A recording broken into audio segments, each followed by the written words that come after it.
अच्छा, स्पीड दे रखी है पार्टिकल की और उसका डायरेक्शन दे रखा है, ये 45 डिग्री एंगल पे है ना, इस तरह से एंटर कर रहा है यहाँ पे।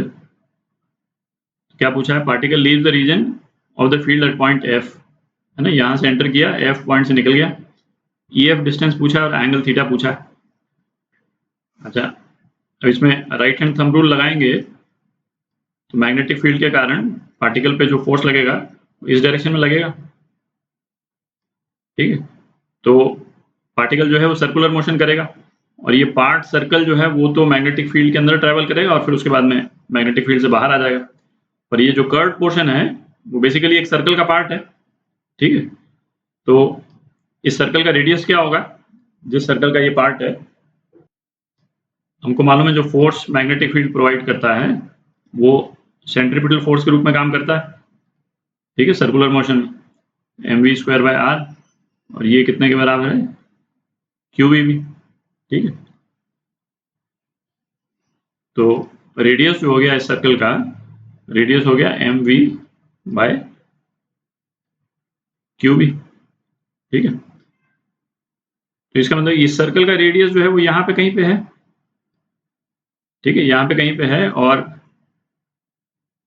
यदि यहाँ से पॉइंट E और पॉइंट F को हम ज्वाइन कर दें तो कुछ इस टाइप से हो जाएगा। अच्छा, ये एंगल जो है वो 90 डिग्री है, ठीक, ये R है और ये R है।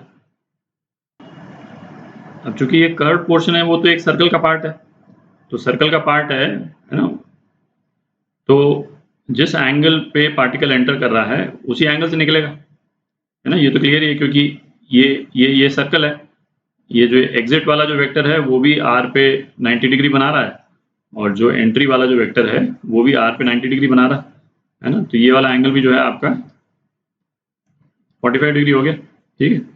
अब हमको क्या पता करना है, EF पता करना है, तो यदि इसको हम ज्वाइन कर देते हैं, EF, इस पॉइंट को G बोल देते हैं, ठीक है। तो ये 45 है, ये एंगल भी 45 हो गया, ये 45 हो गया, ये एंगल 45 हो गया, तो ये वाला एंगल भी 45 हो गया, ठीक है। तो आपका EG कितना हो गया, EG हो गया R cos 45, ठीक है। और ये सेंटर ऑफ सर्कल को O मान लेते हैं, तो OG जो है परपेंडिकुलर बाइसेक्टर है इस कॉर्ड पे, है कि नहीं, वो दिख ही रहा है। तो आपका EF जो है वो ट्वाइस EG के बराबर है, तो 2R cos 45, ठीक है।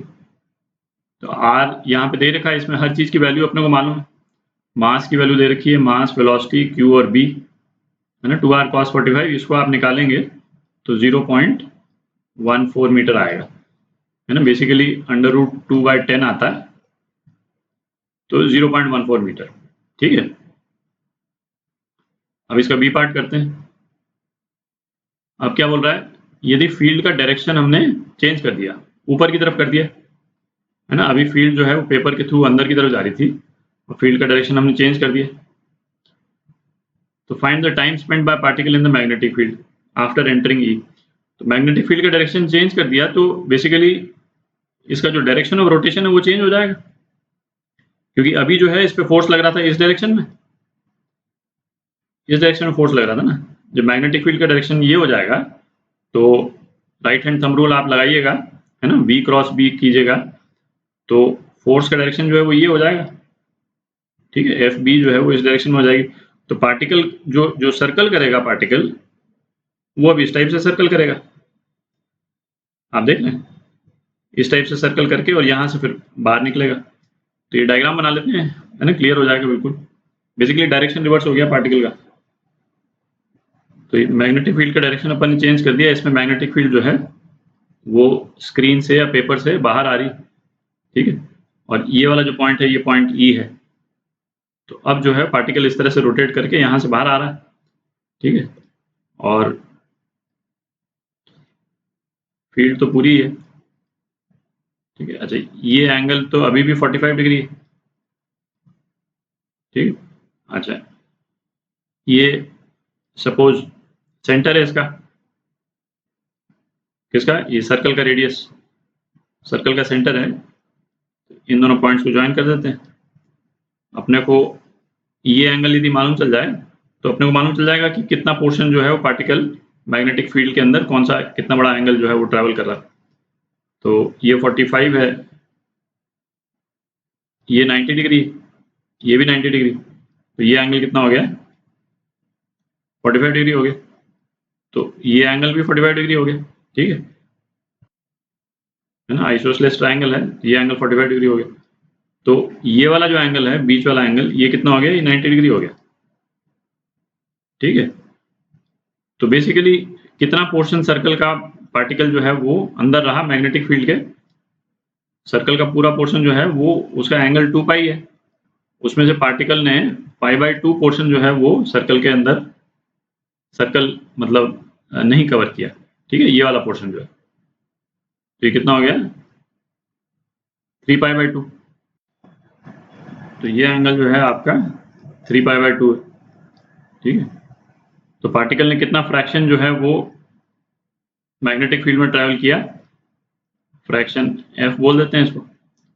तो 3π/2 अपॉन 2π, तो 3/4 ऑफ सर्कल जो है पार्टिकल मैग्नेटिक फील्ड में रहा, ठीक है। अच्छा r ये है और v = r ओमेगा, ये तो अपने को मालूम ही। तो एंगुलर वेलोसिटी कितनी है पार्टिकल की, v/r है कि नहीं, इसको ऐसे कर देते हैं। तो टाइम पीरियड जो सर्कुलर मोशन का ये कितना है 2π/t = v/r। तो टाइम पीरियड कितना हो गया 2πr अपॉन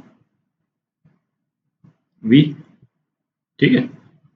तो टाइम स्पेंड पूछा है, तो पूरा सर्कल कंप्लीट करने में इतना टाइम लगता है पार्टिकल को, तो इतना फ्रैक्शन कंप्लीट करने में पार्टिकल को कितना टाइम लगेगा 3/4 इंटू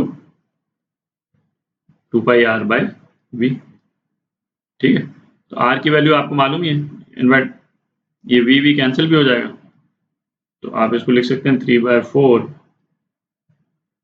2π, r की जगह m आ जाएगा m/qv, ठीक है। तो इसमें आप वैल्यूज डाल दें, ये आपका आंसर तो आ ही गया,